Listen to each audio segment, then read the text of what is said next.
Yo, this is Jimi Kendrix once again. Producers Union Podcast. Yeah, we got a special treat today. Special treat. Got my family in the building. Episode. Of course, this is Producers Union Podcast. So it's only right that I have producers. Correct? Once again, the purpose of this podcast is to be able to give you insight as to what happens in the music industry from the producer's perspective. What better people to have here?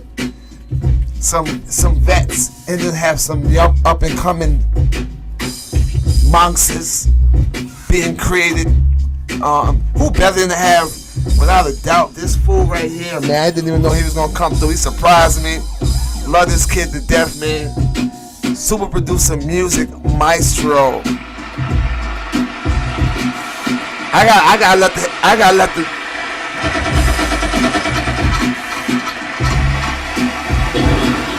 oh yeah, I gotta let the whole thing, I gotta let it all go. Mystro, man, what's good, brother? What's up, bro? How you been, man? Bless. Yeah, you've been having a lot going on, man. A lot. Like I said, you got a lot of things going on, man. I've been hearing you've been in that studio heavy. I'm glad to see that you're back in your groove. You've always been working in the production side and also DJing. As many of you don't know, this is without a doubt one of the top producers, New York City, that I would have to say in the game right now. New York City. Yeah. There ain't many producers in New York that's consistently providing good quality music where whoever and wherever they touch. So it's without a doubt, it's a pleasure, man, to have my brother Music Mystro in the motherfucking building, man. I honestly didn't know what the hell I was walking into. I'm so glad you caught it. I thought I was just coming to see my brother Jimmy and shit, you know. But we here. Well, now you walk into the Producers Union Podcast. You along with this young beast right here. Yeah. This dude right here, man. Like when I heard him from day one, I was like, this kid about to be out of here. He about to be gone. Humble, talented, great family, great upbringing. Dude can play. Can I say something, Jimmy? Oh yeah, I was gonna say I need you to give me an intro for this. Nah, one. Can I just say I'm 2 for 2? Yes, you are. Okay. Yes. That's big shout out Evan Brown. Yeah. Also a young up and coming heat maker, who is doing his thing as well. But I had to have this young man up. I'm working with him currently on a couple projects, and his name has been getting around all over the place, man. Known people, unknown people, artists are starting to spring up heavy. It's getting crazy. So I had to have him on this show before he touched or got anywhere or got too big for me. Without a doubt, my boy, man, Ricky Belfort. Yeah.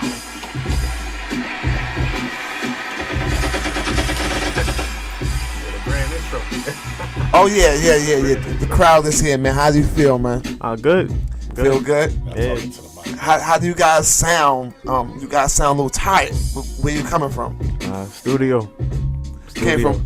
Oh, see, I've been putting in some heavy work lately, huh? Yeah, the whole day. How was it working right beside a producer like Music Mystro? He's not the most difficult at times, especially when he is in his producer mode and he's working on some shit that he knows what he wants, but he still expects you to do it your way or do your thing. You know what I mean? Without him telling you. How is that working? Don't hold back. Say how it is. I want him to see because I'm gonna let him talk on that.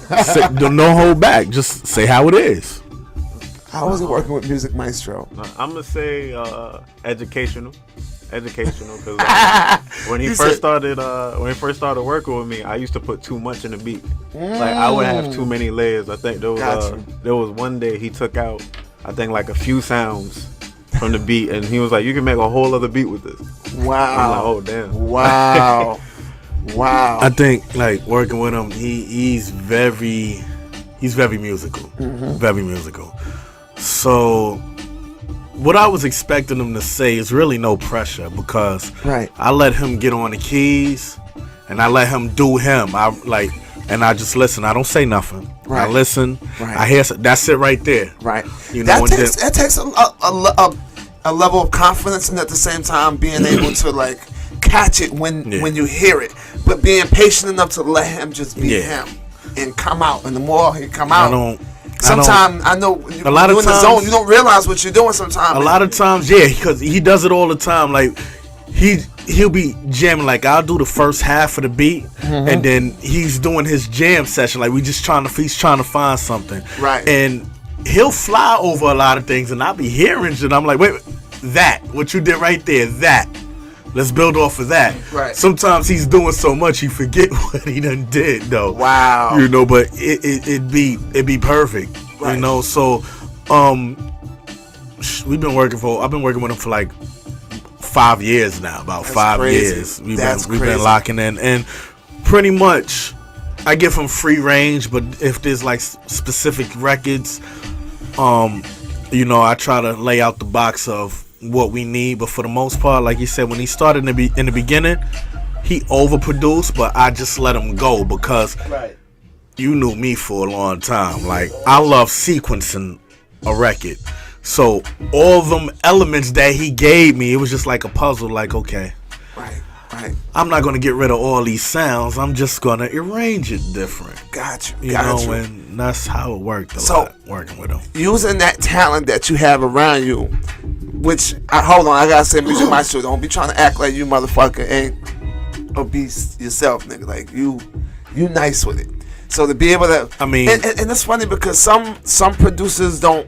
Some people get threatened or they feel a little intimidated by talent. You know what I mean? That comes your way. Some people don't know how to translate that into great records. Some people who not want to work with an artist or a producer that can do a wide range of things, and some producers don't have that mentality to know how to bottle that. Listen, man, to get the best possible record. You know what I mean? Listen, I know my strong points. Got you. And I know what he's strong at.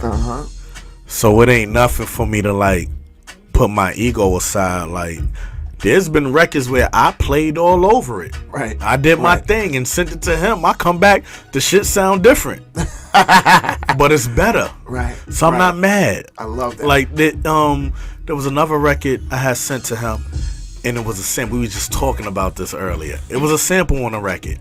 A sample through the whole record, and the sample drove the record. He sends the record back. I'm listening to it. The sample is gone. The sample is gone, Ricky. I mean, Jimmy, the sample's gone. Wow. But I'm listening to the record and my mouth dropped. Wow. Because he played the sample over. Wow. And he changed about 3 keys, and I'm like, that's sick. Yo, I call him back. Yo, Ricky, you know what you just did? He said, yo, I'm sorry. I was like, nah, you did good. Right. We just dodged the sample clearance. Saved us money. You just saved us mad money. Like, that's amazing. And I ain't even tell him to do that. He did it on his own. That's crazy. You know, that's talented, man. Yeah, he did that twice. He did that on the Graph record we did. He did it on that too. It was a sample driven. He took the sample down and played it over. Wow. And I'm like, okay, so I heard what he did. He left certain elements out. So then that's when I came in and I added, I played what I played, played on top of, like what we do. Matter of fact, I think I was in Miami when I needed that record too. I think I was in Miami. So I started it in Miami. We transferred it to him. He did what he did. And I got it back, and I'm like, "Oh, this kid is bugging," because it was hard. And that's amazing. I finished it off in the studio in Miami, and that one was out of here. So, but before we go any further, you listen to Jimi Kendrix Producers Union podcast. We have, without a doubt, 2 special guests, and I say special guests because he's a close friend of mine. Music Mystro, super producer, and soon to be super producer Ricky Belfort in the motherfucking building. Already. They are here. And honestly, that label What is your opinion of that label stuff? When people say beat maker, producer, super producer, what is it? What is it? What is that exactly? What is the difference? What does that mean? Really? Does it mean anything? Beat you maker? work with them. You've been around them. Jimmy? Yeah. What is the difference? Jimmy, you're a beat maker. Ricky, you're a beat maker. Maestro, I'm a beat maker. Right. Jimmy, you're a producer. You're a producer. I'm a producer. We're both. So I look at it like this. Producers can be beat makers, but beat makers cannot be producers. Wow. That's woo. You know what I mean? Like, they know how to make beats, but they don't know how to complete a song. They don't know how to put the song together. They don't know how to structure it. That's very important. You know? That's very important. So, who taught you some of your early lessons from you working up underneath people? you. Oh, come on, man. You was one of them. I learned some joints from you because I'll never forget the day, you know, when I met you. I was in the studio with Chink Santana. Yeah, Murder Inc. Your Murder Inc. Your fellow Murder Inc. producer. Yes. So, big shout out to my boy that was the first man. time when I met you. I was in the studio working with Chinks, and I met you in 7. Yeah. So definitely, you were Chinks, but really, Dame Grease. Yeah, Dame. Dame Grease.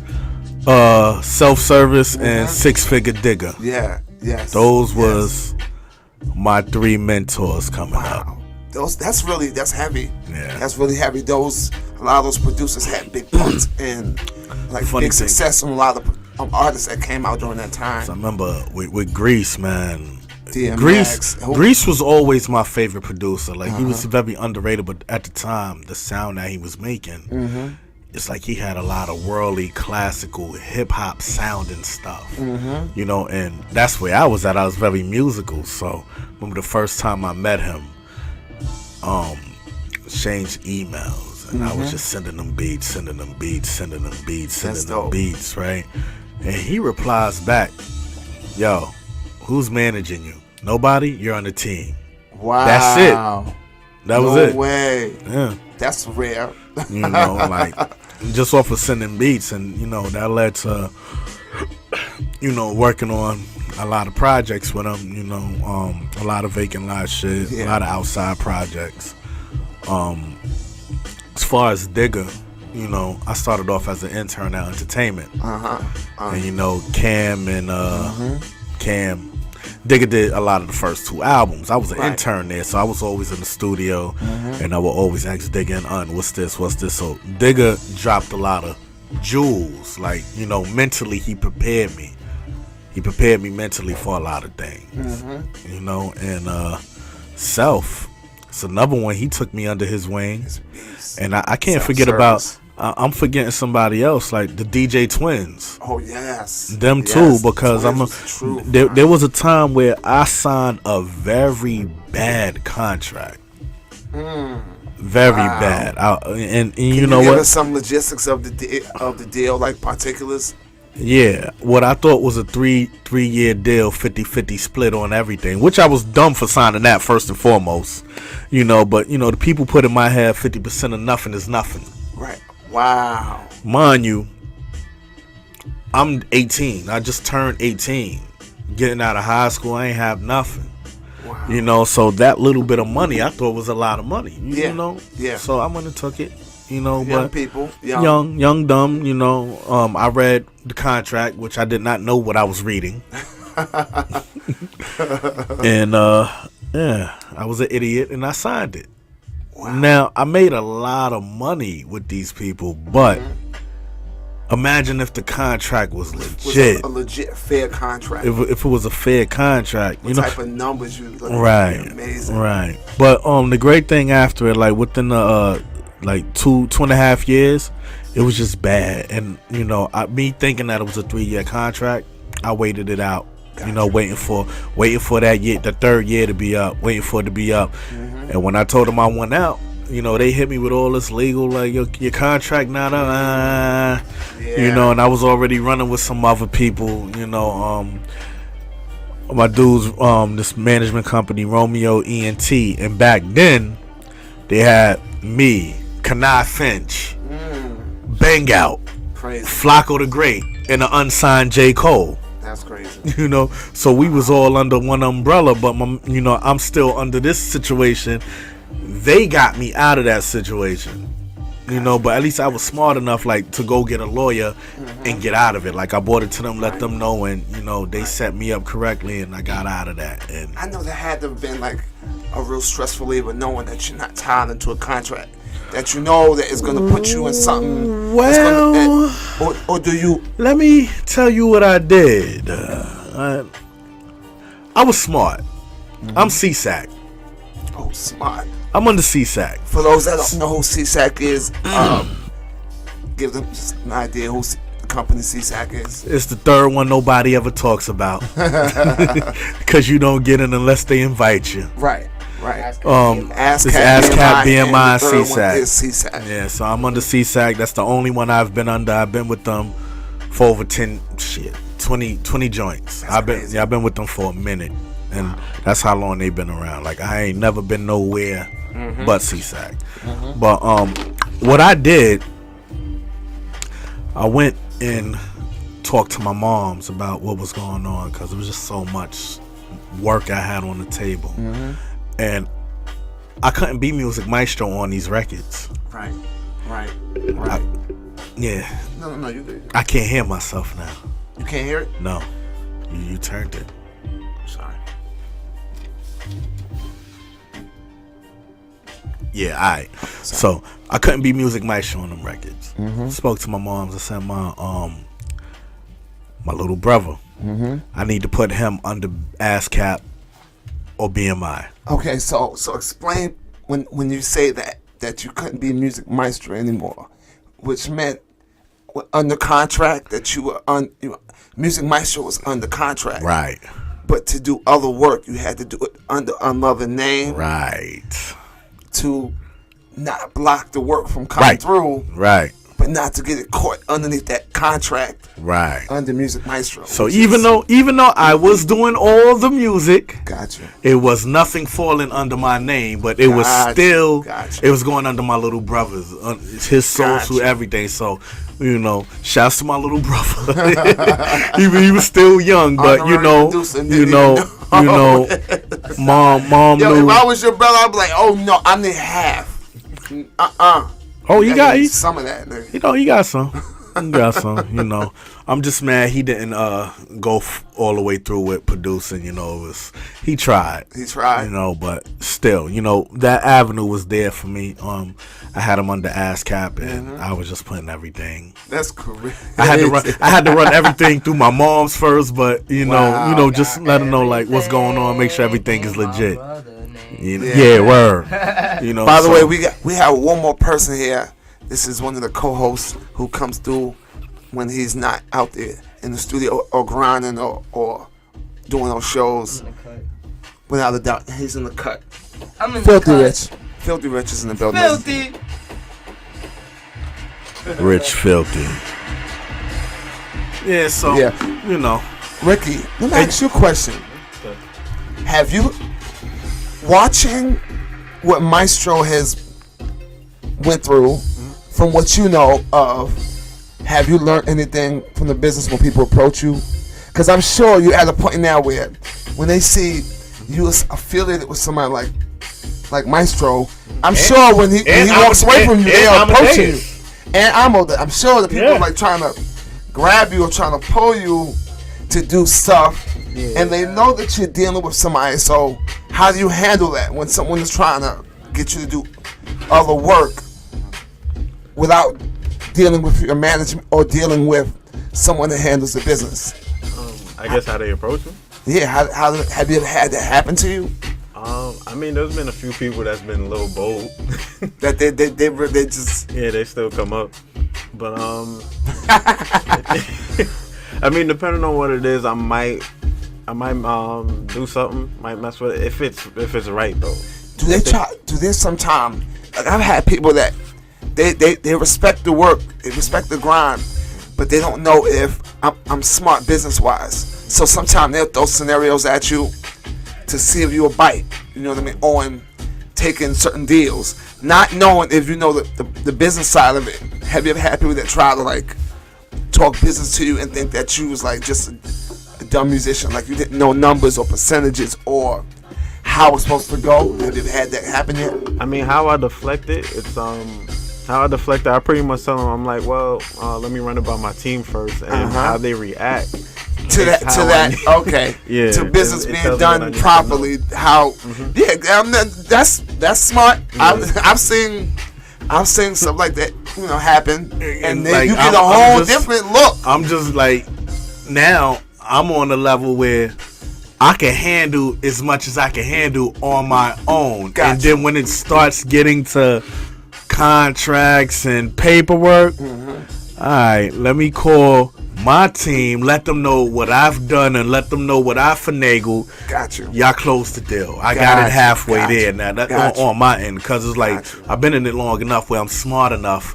I done made enough mistakes to know what I want to do and what I'm not going to do. Got you. That's dope. Yeah. That's real dope. Do you have management yet? Yeah, right now I have currently have management. So far it's been going good. He's it's pretty much verbal agreement and seeing what we can do. But so far so good. Do you put a certain a certain to yourself? Do you set a certain goal to yourself or do you have expectations of that person that's in the role of management?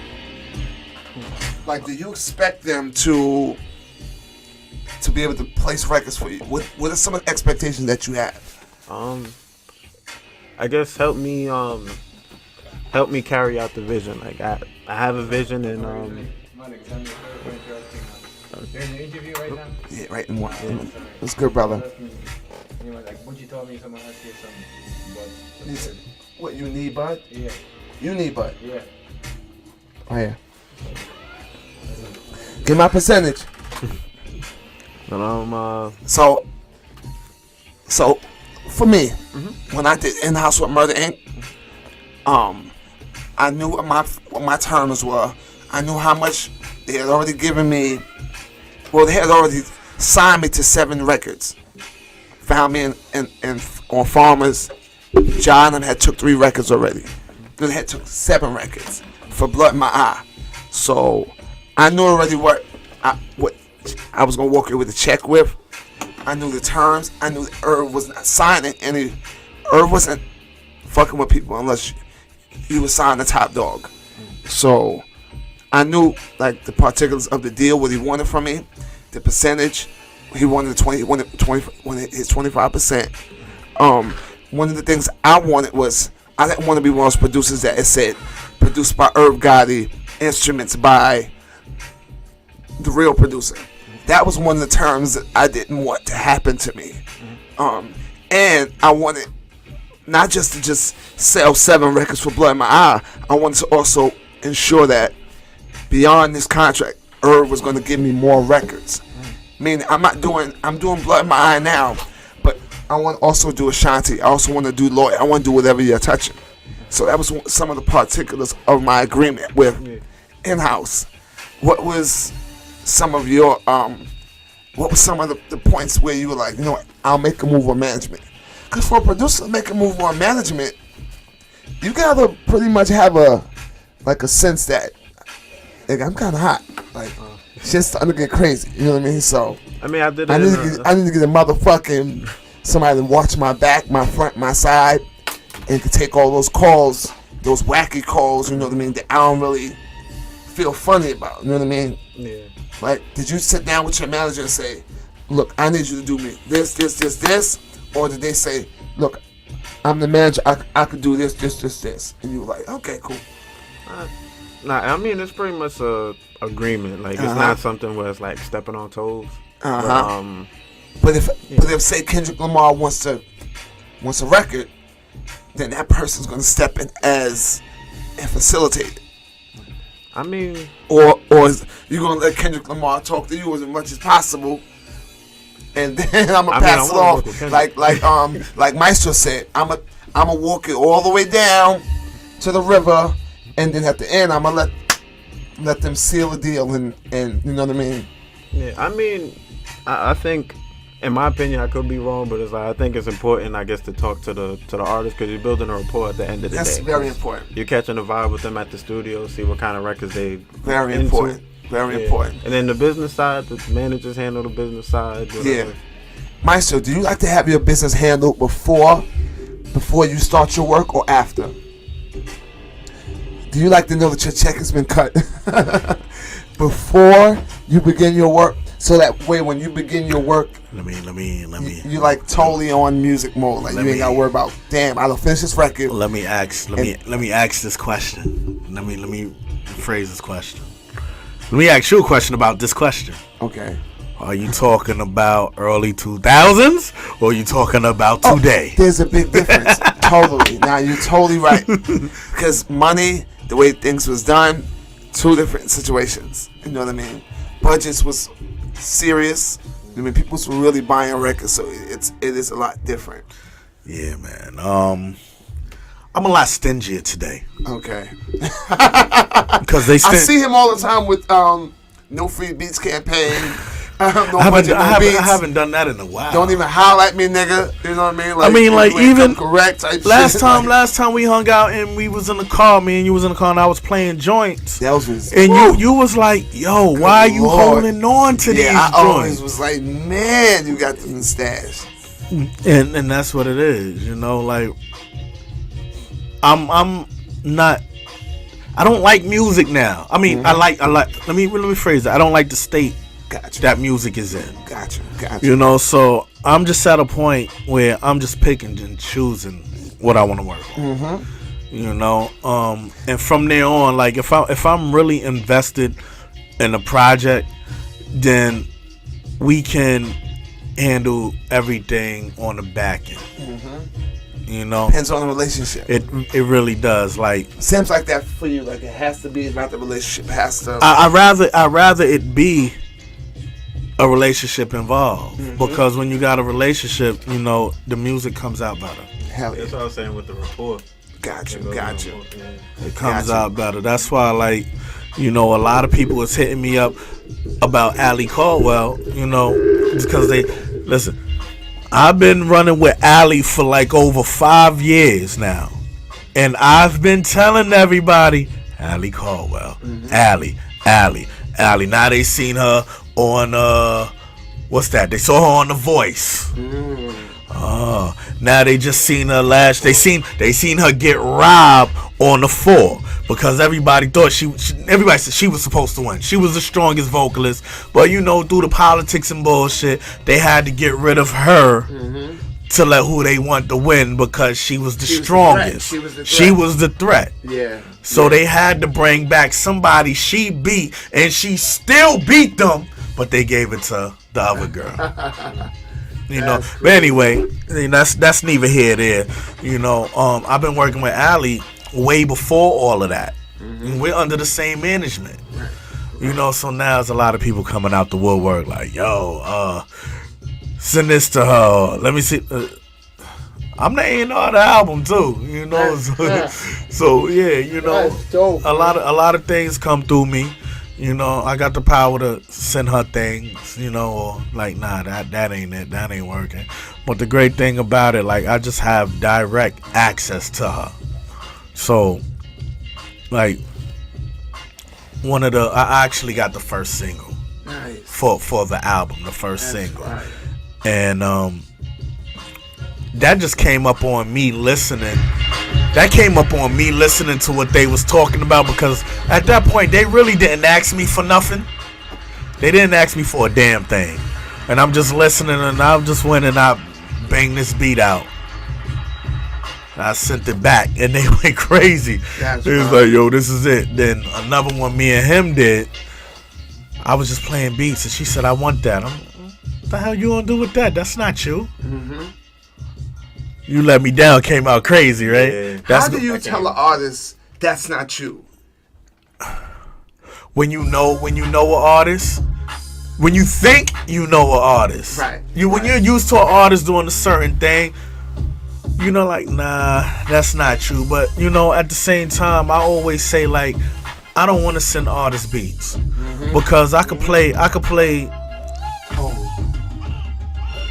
I could play a million bangers, and that might not be for you. That's not your lane. It's not what you may like it, but it's not you. Right. You know, so for me, it's always I rather build in the studio with the artist, and that's where the best work come out. That's beautiful, man. You know, Did you, Ricky, what is your plan? Like, aside from producing records for people, what other goals do you have in mind? Because I see you with that voice box machine, and I hear that it came from somebody. It was a gift from somebody. That's what I hear. And then you kind of just took that motherfucker and just made that shit like something else, a life of its own. Like you brought back Roger Troutman's spirit and just kind of just went ham. Tell me about how'd you get that? First of all, I think I was at work one day and Mystro hit me up. He said there's an artist, like a West Coast artist, Cali Bud, that we were gonna do his project, and I just said as a joke, I was like, well, time to break out the talk box. He sent me a screenshot and he said, this one? I'm like, I was just playing. He was like, nah, we're gonna pick this up. I'm like, all right, man. Wow. Yeah. Wow, that's crazy. I mean, Teddy Riley is my favorite producer. Yes. So, yes. You know, when you say talk box, I automatically say two people. Well, three. I say three people. If I'm either saying Roger Troutman, Teddy Riley, or Battle Cat. Crazy. Oh, here's another one. You know, so that's another one. Hell yeah. we went. Where we go? Sam Ash or Guitar Son or whatever. And I bought this shit. That's crazy. You know what I mean? But then at the end of the day, I thought about it. He plays better than me. Learn this. Like, and that comes from me putting my ego aside. I know he plays better than me, so he's going to utilize it better than me. Right. Ricky, you hold this down. You learn this. That's crazy. And he learned it. What? He learned it. He beyond learned it. You know, man. I hear some records that you're doing. I'm like, man, you sound like you could be an artist yourself. Have you ever thought about putting out a project of your own? I thought about doing like as I call it, like a Sonic EP. Like I wanted to, guess in lack of a better terms, I wanted to be like a urban Daft Punk. That's crazy. I experimented with a song. I actually interpolated sexual healing and like turned it to like a trap soul, but with the talk box. Do you have that? Do you have that record? Yeah, I have it on. Where you can play it? Yeah. Yeah, I definitely got to hear that record, if possible. Yeah, I got it. Okay. Jimmy. Yeah. Jimmy. It's funny. We just talking about Ali's project. Ali's project. We just talking about Ali's project, and I looked at my phone, and me and Ricky had produced this record on her album called Mr. Can't Get Right. That's crazy. Now, right now, the record is very incomplete. We just added the live guitar on it. Shouts to my man Nate Jones, the live bass. Nate Jones went in and added the live bass. Nate Jones from the Trey Songz Experience. He's Trey Songz bass player. He came to the studio, laid the bass. Next thing, we looking for some brass players. So I recall I had hit you up a couple of months ago about doing the drums for that song, because you're nasty on the drums. Do you remember that? I think I do. Yeah, you think you do. Well, the reason why I brought that up is because I just looked at, and I just put that I'm here, and manager Omar, O2, just hits me up like, can we get them drums, family? No way. Oh, hell yeah. Let's do it. Yeah, so let's do it. All right. Let So me know when. definitely we definitely need mornings, drums on evenings, that record, man, here. because let's set that up. it just everything just gotta be live, because I hate what I did on it. I don't think Ricky's a fan of too much of what he did on it. Oh, stop it. Both of y'all, man. Stop it, man. She loves it though. That's all that matters. Exactly. So now, as producers, we got to bring it to life. Bring it to live. Not even to live. Because the record is there. Once again, we're here at the Producers Union Podcast, This dude right here, Music Mystro, is dropping jewels on a lot of you young guys. Then we have the young up and coming star himself, who is quietly roasting studios. Have you and Evan Brown ever linked up? Nah, actually, nah. But there's like a couple beats we did together, but not in the studio. No way. That's the funny. Yeah. Oh Lord, all right. So y'all did records, but y'all didn't do Alright. it in the same room? Nah. That's Okay. crazy. Let me Wow. let me explain that. That's crazy. How I met him and Evan. They went to the same college. Yeah. Word? Yeah. No way. Okay. So What school? Five Towns? Five Towns. Five Town. Big shout out Five Towns. Towns. Oh man. So how that happened was, Evan is from the Bronx and Evan lives I was living in Manhattan at the time. But anyway, Evan had me come out there to judge a beat battle. I judged the beat battle. This dude is on the keyboard. No, pardon me. The piano, grand piano. No way. And he's playing the piano, rapping. No way. Playing you serious? Playing the piano, rapping. Hold on, you rap too? Yeah, it's been a minute. It's been a minute. No way. Yeah, I get that a lot though, but yeah, it's been a minute. Like I stopped. I'm not gonna say I stopped rapping. I took a break from rapping back in like 2016. Which was like not long ago. Yeah, it was yesterday. Yeah. So you still nice with it, huh? I still You rap. yeah, here and there, not to like record though. Like my cousin, he made me record like the first verse because I produced a song for him. He was like, "Nah, you're jumping on the first verse." I'm like, "I'm not doing this now." He's like, "Nah, first verse, otherwise I'm not doing it." I'm like, all right. Wow. Yeah. Why do you ever listen to artists now, and you're like, man, your beat, my beat is better than your beat, and I know my verse could be better than your verses. Do you ever say to yourself like, man, like I could do what they're doing and better? Yeah, that's part of the reason why like it stopped a little bit, because at first, I'm not gonna lie, I'm not gonna say stubborn, but I wasn't really listening for like the new stuff like that. Even the way I rap, a lot of people tell me I had like an old school flow. So like me listening to everything, I couldn't get into it, but I guess producer side kind of stepped in. I was like, you know what? I might not like it like that, but I'm gonna be a little bit more open to it. I kind of get what they're doing, like the like Lil Uzi Vert, the EXO Tour Life song. If you take out the beat and you put like a band behind it, it's pretty much punk rock. Right. So it's like I get what they're doing now. They're revamping, just differently. That's why he's like, no, don't put this beat on for me. I'm a rock star. I don't want to. I kind of get it. At first, I was like cringing, but it's like I kind of get it now. And then I'm probably making it extreme saying this, but even the mumble rapping, some of it. Like I'll take Young Thug for example. I know it's an extreme before I say it. I know. Young Thug. But if you Young Thug got a lot of them new songs. He got Lil Baby and Gunna. He kind of turned himself into like a little mogul himself. Yeah, it's like if you think about like scatting back in the day. Yeah. It's not actual words, but there's some type of rhythm to it. There's some type cadence. of melody. Right. So I'm like, everything is a cycle. It just comes right back. Even R&B now is becoming a little bit more soulful and stuff like that. So it's all a cycle. Right. All the cycle. So if anyone approached you, any artist, old or new, you have no problem working with. I'm not gonna say it depends on it. Like, cause I never like to force a record. Got you. There's been instances, cause like I was short on cash or whatever, where I found myself forcing a record, and I was just like in the middle of it. I'm like, nah, I don't know if this could work. Yeah. Just cause it just sounded forced. And 6ix9ine came to me right now and came through this room right here. Pulls out his pocket $50,000 right now. Saying, nigga, I need a beat. Could you force yourself to pull something out?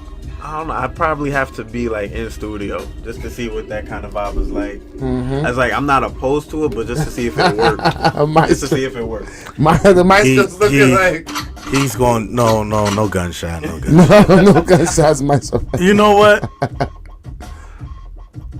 Let me say this. A lot of this new rap, Eric Johnson don't like it. Right. Music Mystro understands it. Gotcha. Ooh, okay. You know what I mean? Got So, you. and you know, Got you. I'm a DJ. So I tell a lot of people like, yeah, I have all these records because I'm a DJ. I have to have these records. I don't play for myself. I play for the people. Right. So if y'all like it and that's the hottest song, I gotta play it. Right. Now, is it something that I'm gonna bump in my car in my leisure? No. Will I play it? I love it in the club. Yeah. So to answer his question, I get it. He's gonna do it because I guarantee you, if I'm in there with it, I'm gonna set it off and I'm gonna give him the alley-oop. I'm gonna toss it up there. I'm gonna give him the alley-oop. I'm gonna start it off for him, and it's just gonna come to him. Okay, I get it. Fire! Am I lying, Ricky? Blood fire! Am I lying? Yeah, I'll be honest with you. If 6ix9ine came in and you was like, I don't really know about. I'm like, my nigga, I'm not gonna. you better get that $50,000 and pay that bill, Wait. and force yourself to feel it. I didn't say I was gonna say. I didn't say I was gonna tell him I don't know. I've been like, all right. Yeah. I'm like, just tap away. I'm like, all right. If it work, if you're not in this head, all right. What do you think about? And I'm specifically talking to you guys because you guys are very like really talented. Like you can make records with Beyonce. You can make records with the most simplest rapper in the world.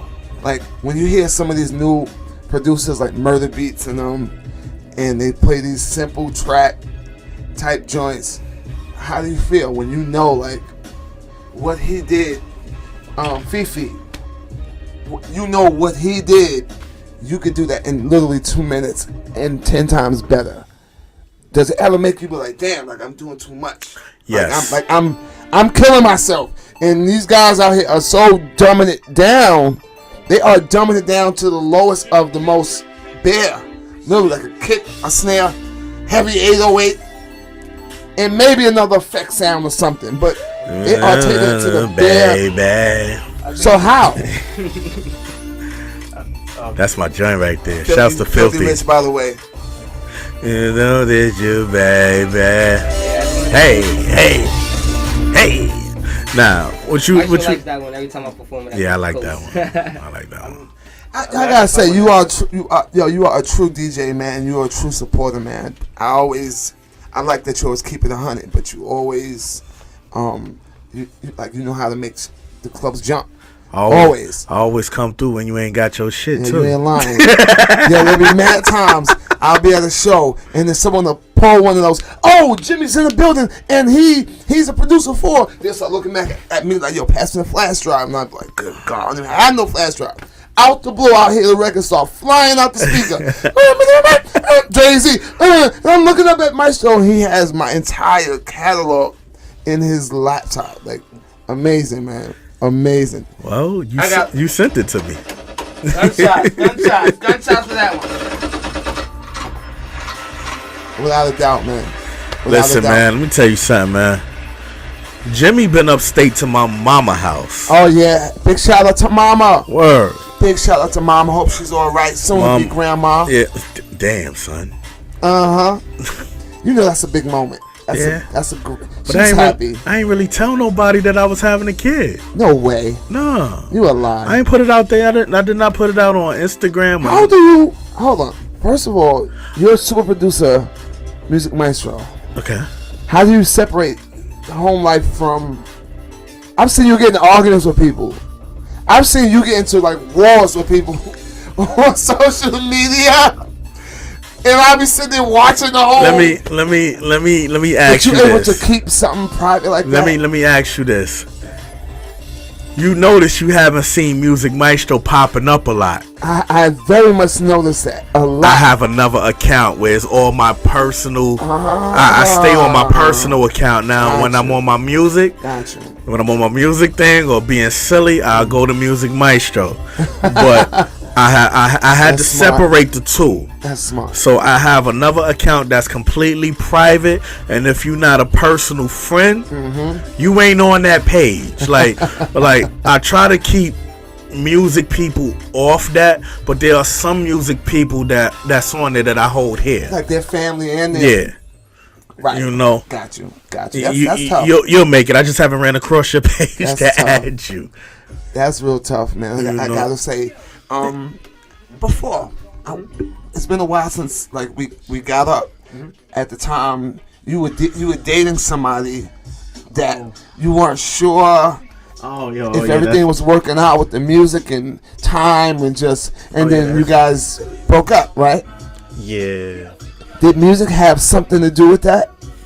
And do you guys ever before you finally chilled out, thank you Jesus, hallelujah, did you ever have a problem with that, like with separating the DJ from Eric from the producer music Mystro, like, and then trying to have a life, you know what I mean? Like, did there ever conflict where it's like, damn, I'm supposed to be Eric right now, but music Mystro, people keep calling me music Mystro, like, do you ever have that problem trying to Hey, Jimmy, you know I'm anti juggle and balance? I know that. Yeah.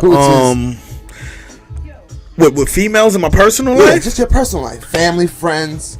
Family, yes. Yes. I don't want to talk music with family. Like, a lot of my family, like, the New York family members, they don't really do it with me. Because they know what I do. You know, but they don't mess with me about that. Gotcha. You know, now I do have a little cousin that just started rapping, and you know, they trying, get your cousin in the studio. Out of town family, you know. But for the most part, they really don't know how deep and serious it is. Some of them, a lot of them don't know. But there's some that know, you know.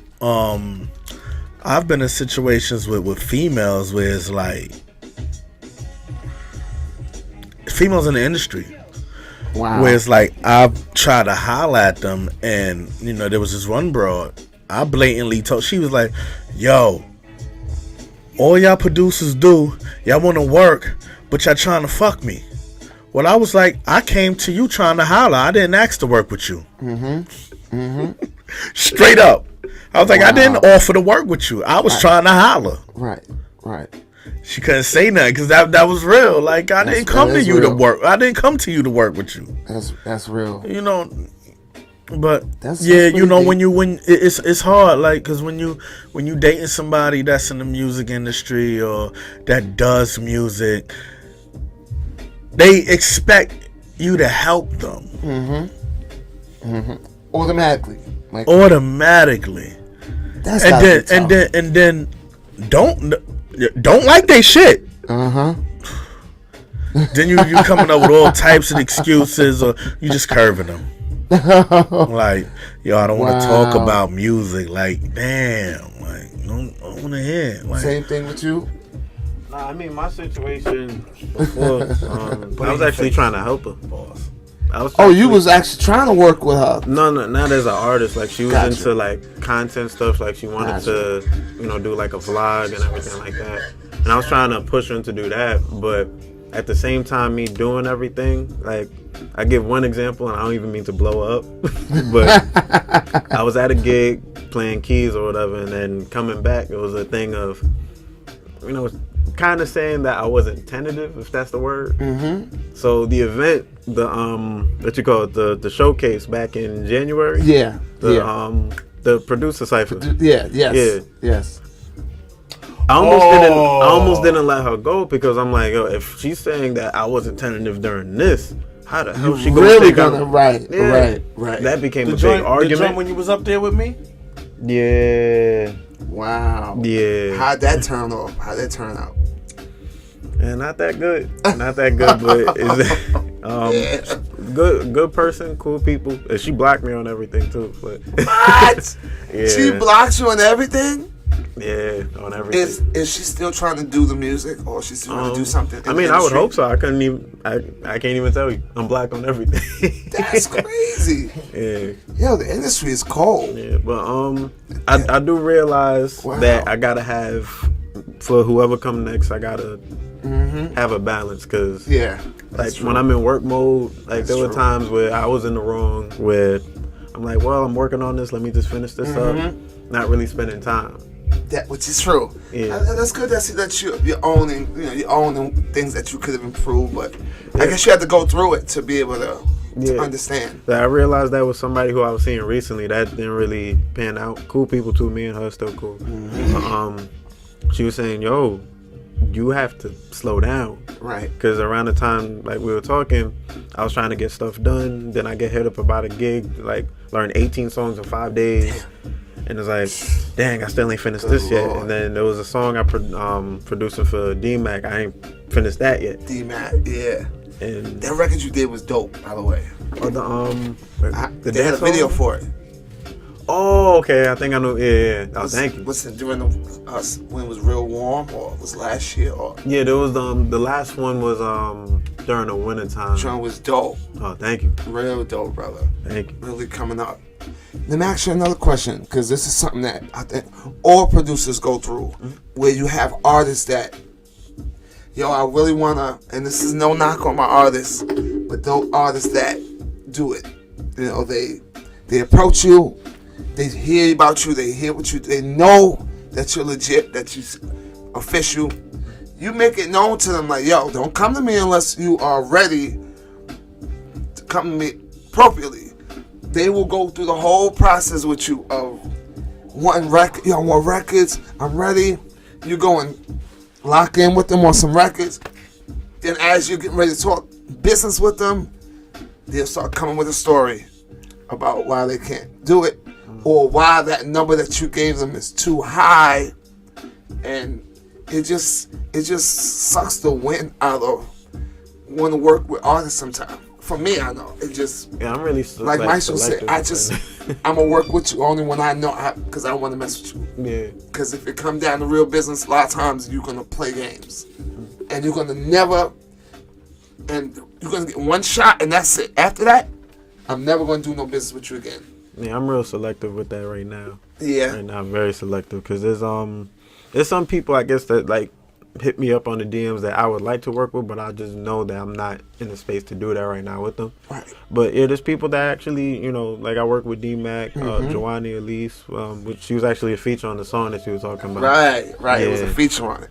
Right. And there's a couple other people, but other than that, it's like realistically, like I had a problem. I'll backtrack. I had a problem saying no, like a few years ago. Have you ever had that problem saying no at one point? No. Well, you know what, Music Mystro is a little bit different. Yeah. He always been a little different. He'll tell you in a heartbeat no.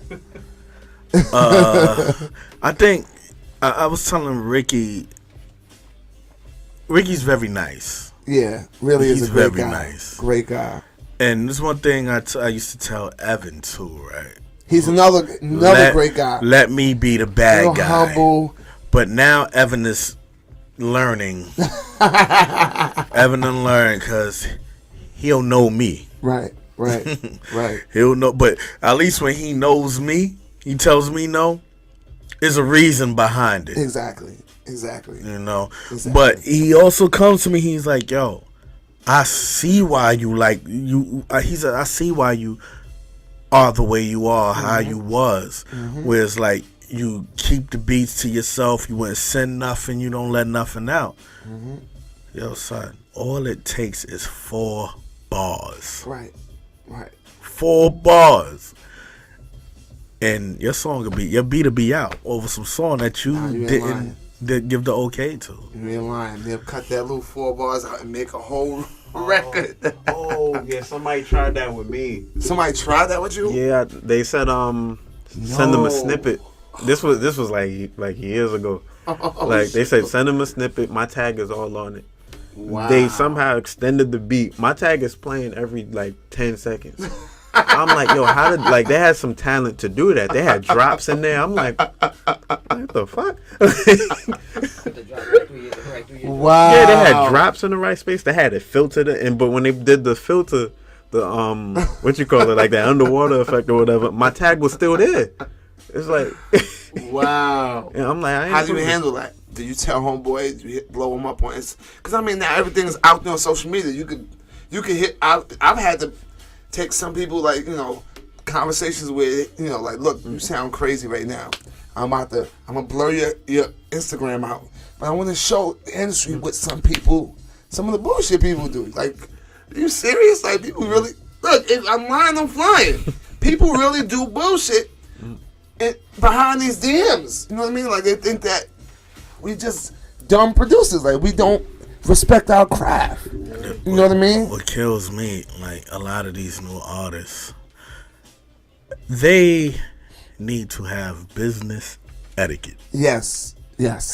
Cause Yes, so true. you know how many pending messages I have on Instagram, and like I look at it, yo, check out my video, yo, check this. They don't even say hello. Yeah, Nah, I like had this. yo, their approach is wrong, you know, and you know, I know what he's about to say, man. I know what he about to say.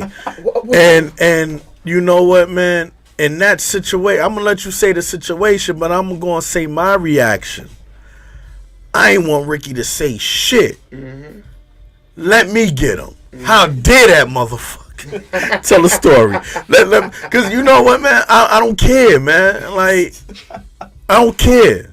Not listen, man. Let him tell the story, man. Nah, son. Crazy? Like I'm about to say, so producers a union. You artists, y'all pay money for the DJ to play your shit, for the video director to shoot your video, for a publicist to write you up in a damn magazine, blog, whatever the fuck. What else y'all do? Y'all pay for stylists. Y'all pay for everybody but your first line of defense, which is the producer. Without the music, you ain't putting out shit. So why can't we get some of this money that y'all giving everybody else? We the first line of defense. Y'all can't put out no goddamn acapella album. And then I'm a jerk. I'm a jerk when I pop off and I say some shit like, we don't need y'all artists. Yes, y'all do.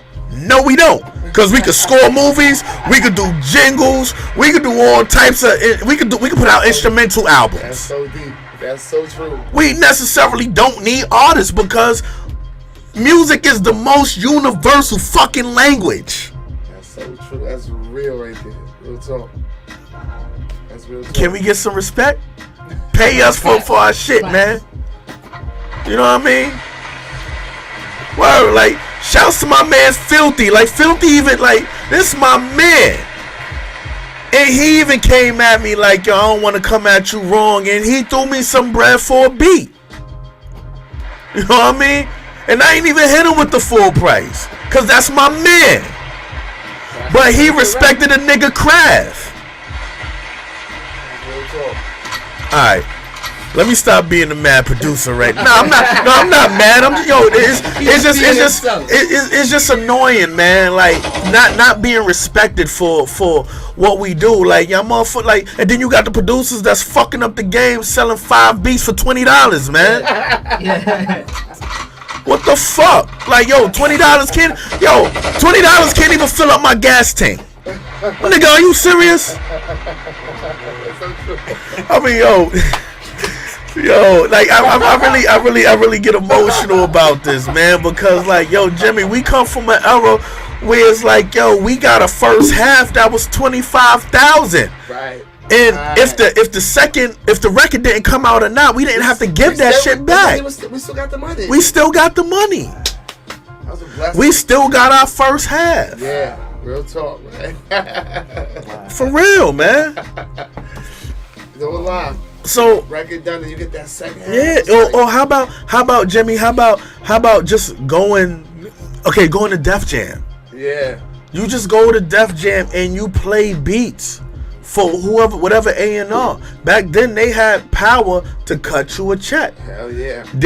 I want this beat. I want this beat. They'll cut you a check and you don't know where them beats is going, and but you got a check. They had multiple artists that they were A&R, so yeah. It was multiple artists that they had in charge of one person. Yeah. So I just say that, like, like these numbers that y'all come at us with, like, yo, y'all, not every artist, but some artists, they flossing with, they want to look fly, they want to have the new Jordans, they want this, they want that, and they want quality beats, but they don't want to pay. Right. Now the thing that I got, I ain't even get Problem that. is they can't pay you the way they buying all that other shit. They can't hit you with a credit card scam. That's the problem. They can't come to a producer like, yo, here's you feel me, a fraud. Let me cash out on the beat because you going. Well, nah. If you going cash out, you doing credit card fraud. Find a way to turn that fraud money into cash money and give me the cash money. Here you go. Talk to him. You know, but yeah, you know, because at the end of the day, yo, the laptop costs $25,000 alone. Whether you getting these programs or you paying for them, Logic runs like about $400 to $600, probably $1,200, depending if you getting it cracked or you paying for it. Right. The plugins is like $50 to $100 each, more than that sometimes. True. Then you got your MIDI controllers or whatever else you use. Like this shit, you got your speakers. That's like another $300 per speaker. That's so true. But y'all want to give us fucking $50 for a beat. I didn't get off of that. The thing I got hit. Yeah, you know what? I'm sorry, bro. Tell a story, because I went off for a second. No, but that, you know what that I mean? was so important. We need to hear that because a lot of people want to hear it. A lot of producers want to hear it. They just afraid to say it. You know what I mean? Or speak. They don't feel like they could speak it. And you know what? It still happens. This is gonna sound. This may sound funny. What I'm about to say. People that's in the game and know who I'm about to name, you know, a lot of, you know who gave me that mentality? A lot of conversations with Bink. There we go. All right. That's my guy. A lot of, and people write Bink off as the mad producer, but it's like, no, like he's talking with sense, and you can't get over on that, man. And when he call you out on your bullshit, he's the mad producer. The dude is he's just very fucking smart and passionate about his work. He know his shit. Right. Once again, I'm sorry. Tell your story. I'm sorry, bro. I'm sorry. Now, pretty much in the DM, like I look at the request or whatnot, you know, I guess people who I don't follow, people I don't even know who following me. I look, dude said, let me rap over one of your beats. You know, what's up? No, hey, how are you? Let me rap over one of your beats. There's no prior conversation. No, hey, what's up? My name is such and such. I'm from here. Nothing. No way. So I'm like, yo, I left it on scene. I hit accept and left it on scene on purpose, just to let them know that I saw it. Right. I post about it. I never ran on Facebook, but I'm like, yo, I gotta put this out there for the whole purpose of etiquette. Just etiquette. So I put it out there. The majority of everybody's laughing. I wake up to a response saying, oh, well, you need to be more humble because there was a point where you wanted people to rap over your beats. And I'm like, what? And then there's another dude that agreed with him. Now, I don't know where his energy is from, what his energy was, but he was like, yeah, true, facts, whatever.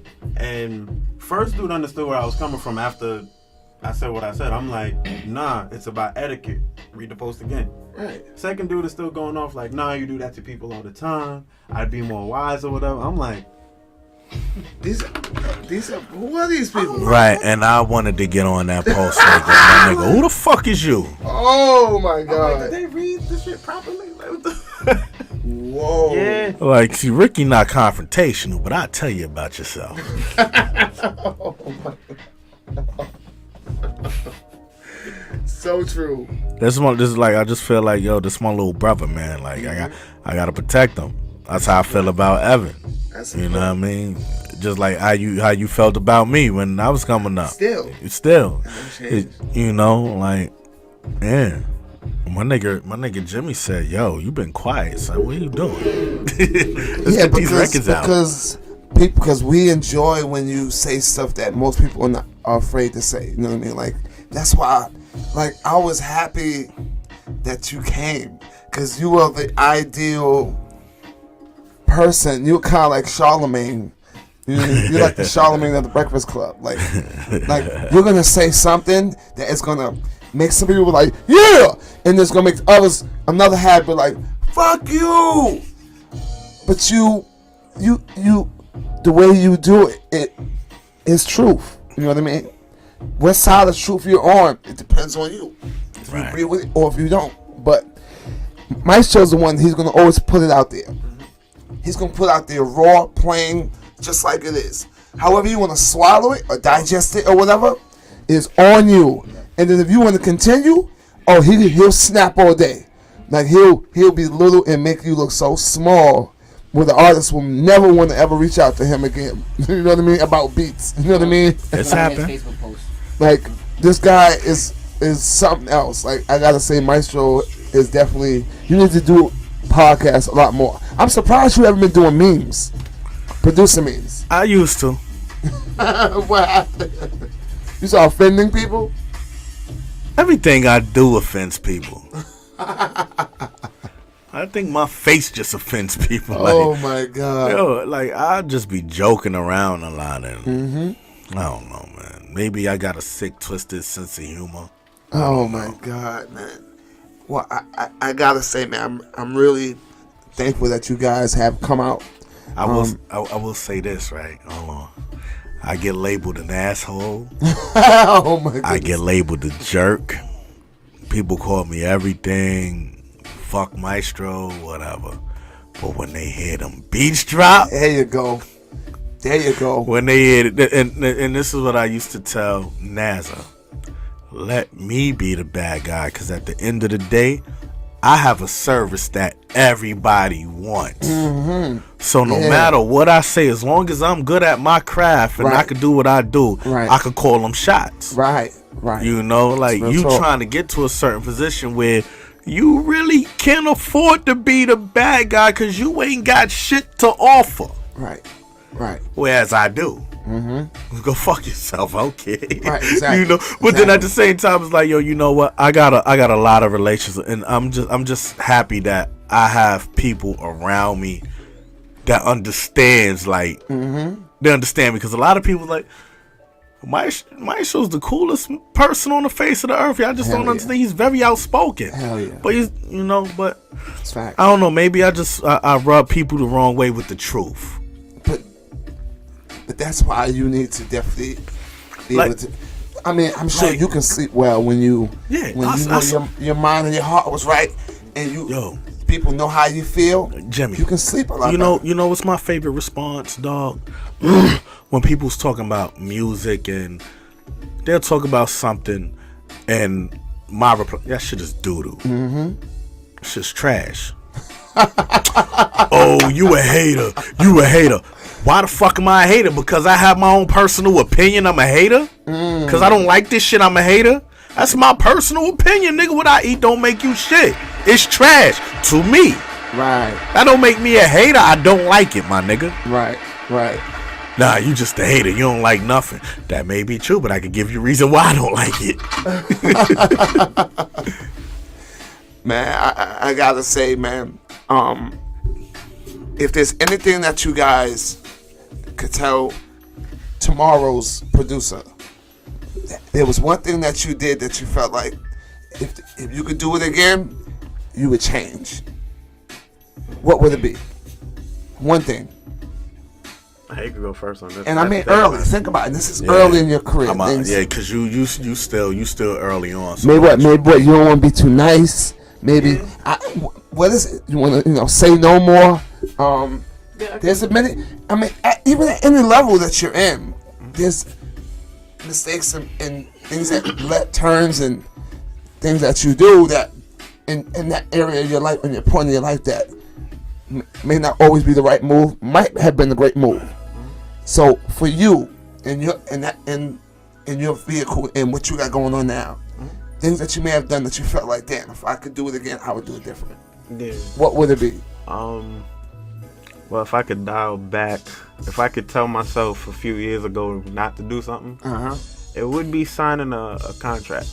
Okay. Without a lawyer. Whoa. Yeah. I signed a contract years ago. No lawyer. Key. Yeah. And that's crazy because how listening to Mystro, that was something that was early in his career, 18. That I'm sure if he could do it over, he would have told him, hold on, let me get someone to look at this contract before I sign it. You know what I mean? Did I do that? Yeah, for me, it'll definitely be not signing that contract, getting a lawyer. You know, that'll definitely be number one. You know, but I will say this. It's kind of a gift and a curse, that contract, because I'm gonna put something out there that I haven't really put out to too many people. The reason why I'm the way I am now, very outspoken, very brutally honest, early in my career,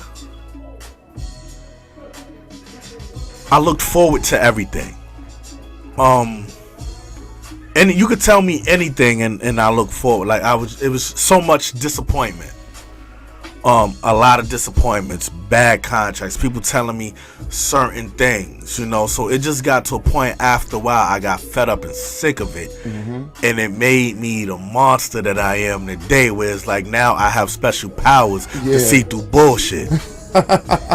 You know. So that contract was a gift and a curse. You know, but if I had to do it again, I would have definitely got a lawyer. And this is the same thing, like, Jimmy, we've been around for years.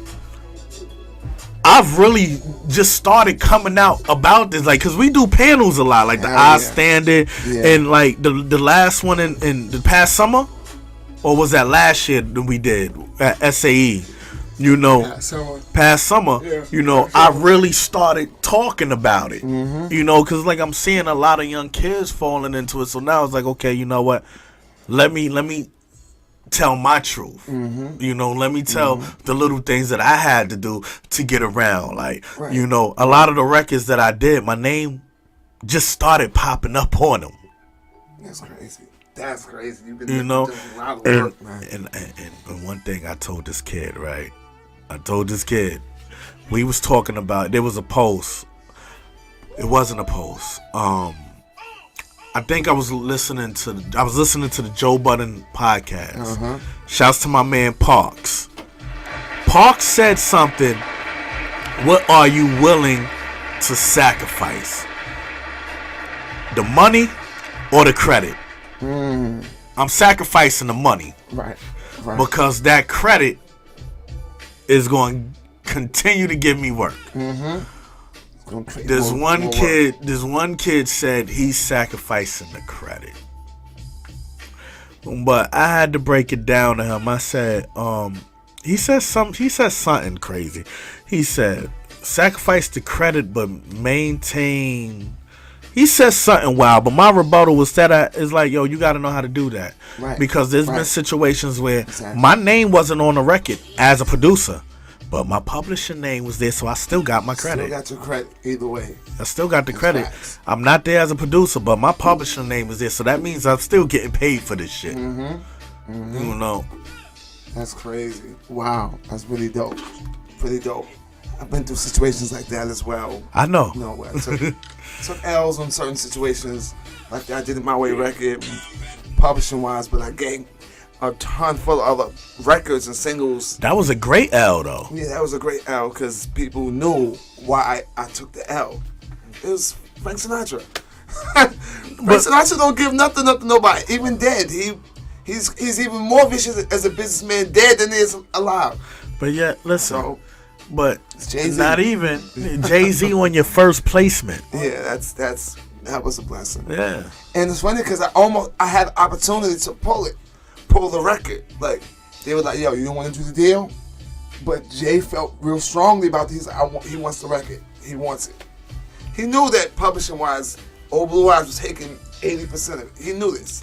But sometimes I want the record that bad because not only did I take the L, he had to take the L too. And sometimes Except it's Jay-Z. not about You know what I mean? it's not about the money. Sometimes That's it's all about the art. That's the point exactly with Hope. It wasn't about the money with him. Like I don't give. It was about the body of work, the art. Him talking about Dame and Big, the Rat Pack. It was all about the idea of the art. It was not about the money. And I got that. And at the time, Jay-Z ain't care about no money. He didn't care about no money. He was filthy already. Yeah. He was filthy. But let me ask, for that record, you did get an upfront, right? Yeah. I got 15,000, 20,000. Okay.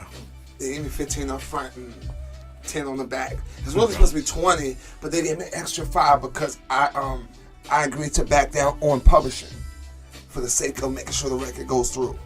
So they gave me more money and then they gave me more placements. But then the whole Rockefeller. So it was a win-win either way. And that was before the Murder Inc. side. Yeah, that was way before. But like I say, I just want to thank you guys so much. You guys are my brothers. Yeah. We are gonna be doing something else here. Where we're gonna set some up and do like a cipher. Where we're gonna have multiple plugs and have you guys go back and forth and play records that each other have. You know what I mean? Like we all play records, but we'll be able to do it back and forth with each other. I'm not playing your records, B. No, you ain't got to play. All right, I got you. Nigga. No problem. No, you gonna play Music Mystro records. Ricky Belfort's gonna play Ricky Belfort records, and I'm gonna play my whole little records too. Are you guys going to the celebrity cipher, producer cipher? You're performing? Yeah, I'm one of the openers. Oh Lord! It's a celebrity producer cipher? I said it again. I see Heatmaker's gonna be there. Scram Jones is gonna be. I have not. Yeah, it's out. It's coming up everywhere right now. I seen your name, which I was like, oh, that's dope. Hatch didn't call me for that. You need the brother. You gotta be there. Like anyone in New York needs to be there. I mean, I do them almost every year, so exactly. It won't hurt if I miss one. No, you gotta be there, brother. But see, you know what? If I be there, and if I have my shit knowing Hatch, get on stage. He's gonna tell you anyway. He always does. When that. he see you, you're my bad. Yo, come on, you next, because there's just certain people that especially artists, performers that love to hear Mystro when he plays his records, because the way he sets his records up, you're like, damn. Like, yeah, I remember you wasn't in that one. The very second past the plug, it was me, Rook, Scram Jones, Buddha and Grams, Divine, Mahogany, crazy. Pain Mahogany. 1, Illmind, Cardiac. Was Rockwell there? Rock wasn't in that one. Rock wasn't in that one. I'm looking around at these niggas. I was like, yo, listen. Discography round, y'all gonna bust my ass. So I'm coming out swinging with these beats. I said, I'm coming out swinging with these beats. First beat I played, Rook was like, nigga. That look was. Second beat I played, Scram Jones like, oh, you ain't playing fair. Made them start shuffling their lineup and all that. Yeah, but I had to, because it's like, yo, I got a lot of album cuts. Yo, son. I had to look. That sounded like how I start off one of my beats. I'm like, oh shit. No, but them things is always fun, man. Like we did it last year, which was cool. It's pretty cool. Them shits is always fun. It's pretty cool, man. But yeah, I wouldn't be surprised if Hatch reach out to me and within the. Jay Hatch, I'm telling you right now, you need to make sure Music Mystro is in that building. Yo, but like I said, I wouldn't mind if I'm not on the bill. I wouldn't mind. I'm more. I don't know why he asked me to do it, but I'm not really like inclined to do it. Matter of fact, then I took your spot one year. Yeah, because they told me you took my spot. Cause you that was the time that I wasn't there when the time that Rockwell didn't come in was, I remember the very first one that they did when everyone was there. Mahogany, Heatmakers, everybody was in it, and they had like the little the battle off thing going, and then the next one I wasn't around. Yes, I remember there was another one damn, it was me, you, Amadeus, Yeah, Buddha, Cardiac, Rockwaller, heat. Ron Browns was on stage, Fred the God, Yeah, S1. Yep. Hey, yo, Ricky. That's pretty crazy. Yo. Yeah, I gotta say, we got some really dope producers in New York. Man. I'm not gonna front, as much as they make a big deal about this little, down south and all that stuff. Like, he's solid. I can honestly say these producers, we can do a multitude of genres. You know what I mean? We can handle any artist right now on the radio with no questions. You know what I mean? And give them what they want. You know what I mean? Some producers, they just trapped in whatever vehicle they could work with. Some people can't do that. You know what I mean? And just last thing before we go, I know that you play in church. Coming from a background from church, I know how important playing live instruments was in church. Something that I didn't really think that it would transfer over to the music business until I got to the music business. And I'm like, wow, okay. Like, so it ain't just with church. You know what I mean? Like, how's it feel for you coming from church background, being in the music industry, and then still playing in church? You know what I mean? How does that feel? I guess in one aspect, I feel like it keeps me. Oh, both of them. In one aspect, I feel like it keeps me sort of grounded, but also like the type of chords I play in church and being that it's a lot of improv. Like some of the stuff I do in the beat, I might cater to the new kind of sound a little bit, but if you really, really hear, I'm playing gospel chords on like trap drums. Wow. If you That's think about crazy. it. Yeah. So it's like a lot of what I play, how I play in church, they're in my beats. There might not be, sometimes it might be tucked. It probably won't be like prevalent, but it's in there. In some way, shape, or form, whether it's a bass line, I'm doing bass lines with the 808, doing like somewhat of like a church kind of progression. So. Okay, we'll just have a little fun fact. Suppose Justin Bieber takes a record from you, it does 10 million. What you gonna do with your first publishing check? You look in your mail, you get a publishing check for 800,000. Wow. First thing you do, what is the first thing you're gonna do with your money? Just curious to know. I ain't gonna lie, I'm gonna pay off them debts. That student loan, I'm paying that off. They're gonna stop calling me. They will stop calling me. A responsible young man right there is going to pay off his student loans. Are you serious, brother? Nah, I'm dead ass. They call every day. Oh, not me. I'm going to the boom boom room. If I got some money left, probably. To the moon with the tatas. If I got money left, yeah. He said, if I got money left. Wow, that's really good, man. Really good to hear, man. Good to hear from you guys, man. I look forward to seeing you guys at the Pass and Plug. You guys are the first two producers on my Producers Union podcast. I couldn't have anybody else better at this point. Thank you. Thank you so much for allowing me to interview you. And let's work, man. I look forward to hearing great things from you this year. Without a doubt, brother.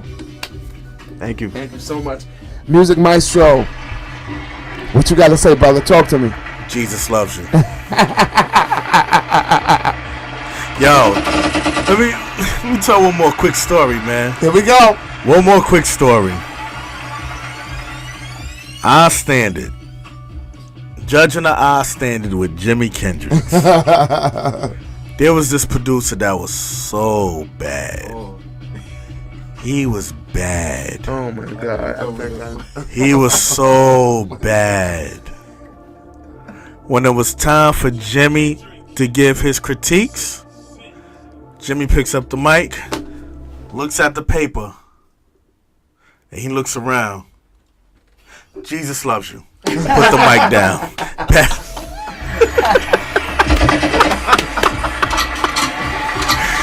Oh man! So the funny thing about you can't get mad because that's not good, and it's not good. That's not bad. I live on the 5th floor. If I have it on 3, that's on me, baby. Yeah. This is your host, Jimi Kendrix, with my co-host, Mr. DJ NY, man. Ricky Belfort, Music Mystro, Filthy Rich in the building, man. Hey, yo, plug your shit. Pause. Plug in. Can we get in? Can we get No, some plug in? I'm talking about your damn social media. Oh, Wait, how can we reach you? Look, let me just tell all of you artists are watching this. Do not approach any of these guys right here with disrespect or without some money in your Cash App. Okay? Cash App, PayPal, come correct. I'm telling you, mark my words, these guys are about to blow crazy. When they do, trust me, they're gonna post your corny DMs on social media for the world. You don't want to be on that side. You don't want to be that person that offered them $150 for a beat, because you will never get through again. How can they reach you? At Ricky Belfort on everything. That's RICKYBELFORT on everything. On everything, you heard them. And Music Mystro. I know you got a bunch of different things going on. Music Mystro, MUSICMYSTRO. That's it? What? On everything? Yeah, on everything. Music Mystro on everything. Yeah. I wish. On everything, man. I think the only thing I'm not Music Mystro on is Snapchat, which I really don't be on all the time. You know, that one is Mystro on the beat because somebody got Music Mystro and they not even a Music Mystro. I had to D-block this on YouTube. I had to D-block my Music Mystro name. No way. Yeah, I got it though. That's I got crazy. it. The dude gave it to me. That is I was crazy. like, yo, fam, you don't even do music. How you name Music Mystros, huh? Like, come on. Wow. He turned the name loose. He turned it loose. Thank God for the young man, whoever was that gave that name up. It was an old man. You have had no use as Music Mystro, and you cannot do any music at all. On that note, man, we out. Have a good night, brother. Good night. You want to say anything, Russell Simmons? Good night and God bless. Jesus loves you. Jesus loves you. Thank you.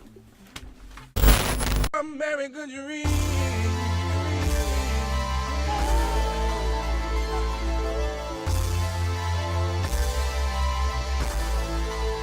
American dream.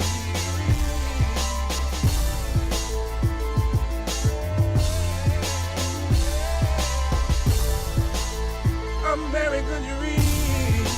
Said I want some money.